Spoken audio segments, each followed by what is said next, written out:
Hello there, good to see you and thank you for clicking. Now, on this video, we're going to talk about 5 irrefutable signs or indicators that you are financially illiterate.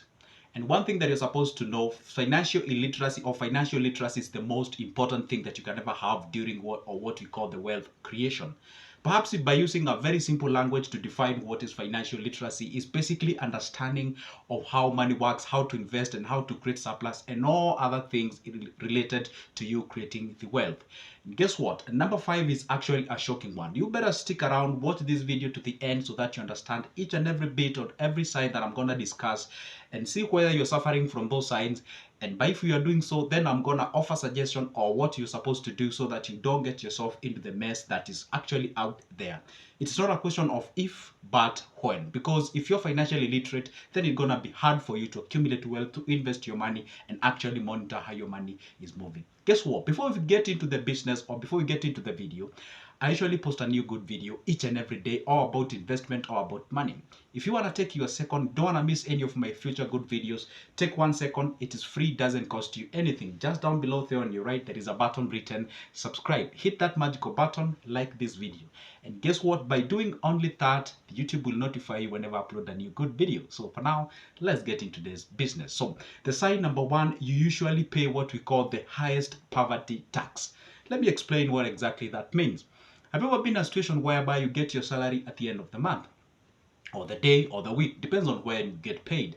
There you are, instead of you showing up to a certain place, buying things in bulk, keeping them in your house and grab them whenever you need them, you usually buy in small quantities. There you are, you need some cooking oil, you rush to get yourself like a small one, the quarter one. If you want to get something, you just go get those small things. There is one thing that you should know. If I personally, let's say take an example of you and me, we show up to a place whereby I buy things in bulky and you buy things in small quantities, there is a certain price you tend to pay that I do not, because when I buy in bulky, of course the prices has been reduced. It's like buying things in wholesale. That difference in terms of pricing is what we call the poverty tax. If you can use to or get yourself accustomed to buying things in bulky, planning yourself and knowing exactly, it's like say at the end of the month you know very well in your family you use like 10 G's as far as your food are concerned, or that kind of a thing. You show up to a supermarket, do your shopping, you buy your cooking flour, whatever, all those kind of things, and then after some time, of course, you'll be grabbing them from your house. You evade what we call the poverty tax. Another example of our poverty tax is about the data bundles. Take that phone that you're watching with me right now. Probably you've bought your bundles and that's why you're watching me. What happened is this: if you were to take a pen and paper, sit down and try to monitor each and every amount of money that you consume using that specific thing per month, it is way beyond you purchasing that bundle of a monthly subscription of, let's say, 1,000 bob or 1,200. And whenever you do exactly that, you tend to think like you're wasting money. No, you're not, because if you were to subscribe using that 1,000 bob, you get yourself some free minutes, you get yourself some what you call the SMSs, you get yourself some battles and all those kind of things. So avoid paying that what we call the high poverty tax, because it is real and it's out there. All right. Number 2, you ignore what we call the budgeting. And I keep on talking about budgeting because budgeting is the most essential things when it comes to money. It is the sacred language that money understands. And I know a lot of people who do not earn a lot of money, they tend to think that budgeting is for the rich, budgeting for the guys who are earning at the end of the month, budgeting is for the people who are earning huge amount of money and all those kind of things.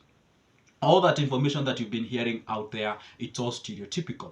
And let me tell you one thing: if you think that knowledge is expensive, try ignorant, because you're out there, you're ignoring the importance of you budgeting your money. And they always say that planning, or rather failing to plan, is basically like planning to fail. You got to have yourself a budget. It's like telling your money what they should do rather than wondering where your money went or that kind of a thing. So what do I mean? Take yourself a pen and paper, try to write down all the utilities that you usually pay: the water, electricity, the rent, the houses, the transportation, if you're servicing any debts and all those kind of things. Now you know exactly what goes where, so that at least at the end of the month you already know this what goes there and this goes the other way around. Otherwise, if you're gonna stay there and actually expect a miracle to happen towards you budgeting your money, that's gonna rub you in a very rough way, and you're gonna embrace yourself for a very bumpy ride. All right. The point number 3, this one is a very, very important one, and actually I usually see most of the people doing it, is that most of the decisions that you make as far as the money is called emotionally attached decisions. You're so much emotional when it comes to money. Every time you grab your money, everything you think about is about emotion. It's about the life is short, it's good to nice yourself, life is for the living, I'm gonna give myself shukrani kwa mwili and all those kind of things. Those kind of an argument approach of the money tends, or you're about to make a very wrong decision. What exactly do I mean? I'm not saying that you sacrifice with you not doing anything that you love out there, but the point is this: whenever you realize that you're getting employed and usually get your money out of the employment, you're still not out of the woods yet. What are you supposed to do? You're supposed to embrace what we call sacrifice, discipline, and consistency, because those 3 essential things are the ones that are used to create wealth. What do I mean? I'm not saying that you put away all the essentials that actually runs a typical day. All what I mean is this: make sure that at least you do not make emotionally related decisions when it comes to finance. Let me give you a very simple analogy and simple example here.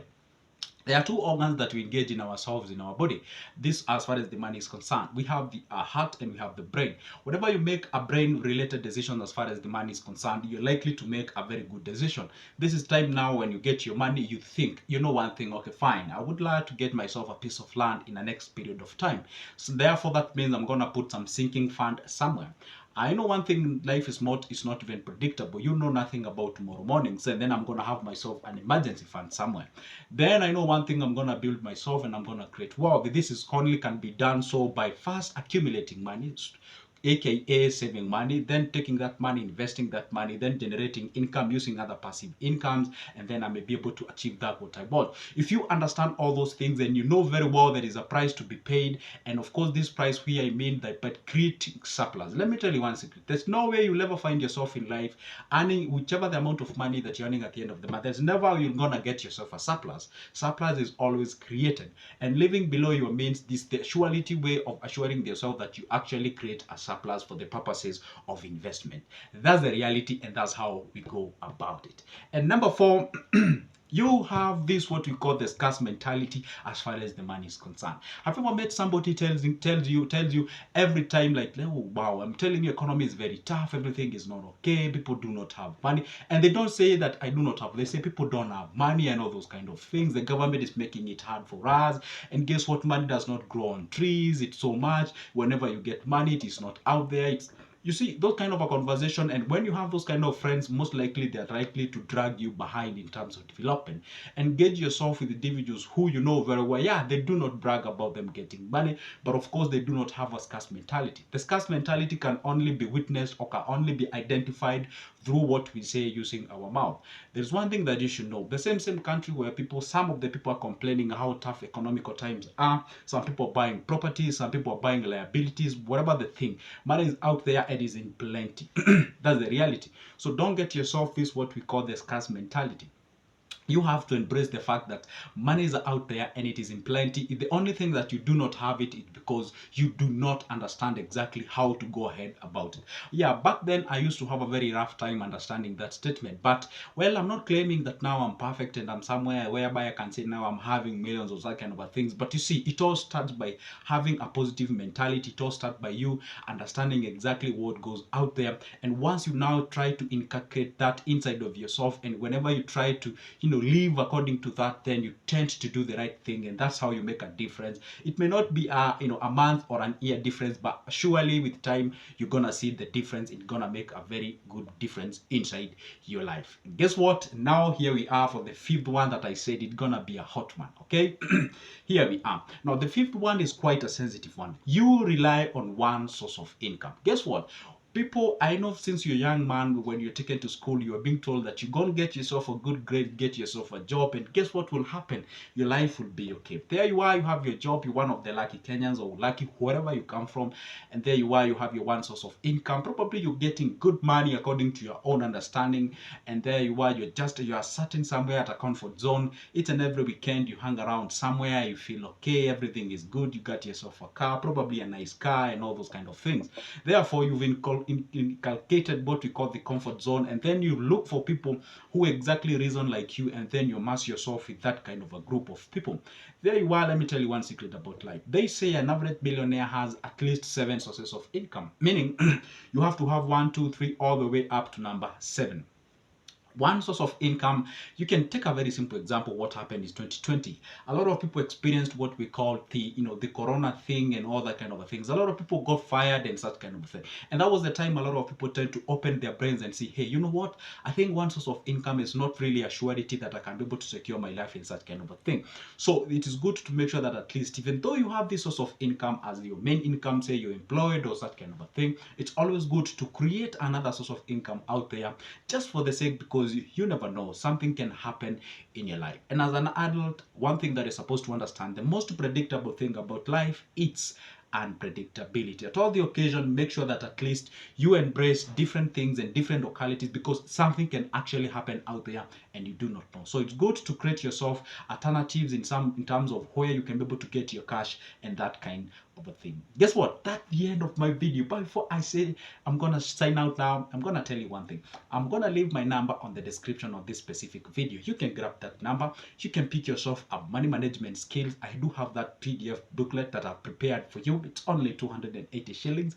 I also have different business plans that you can be able to pick and be able to start somewhere. I also have other ways of investment in forms of booklets. And all those booklets, each copy, it's only 280 Kenyan shillings. Anyway, grab that number, text me or give me a call. We can have a talk of business and we can grow each other to the next level. For now, it's a goodbye and see you in the next one. Don't forget,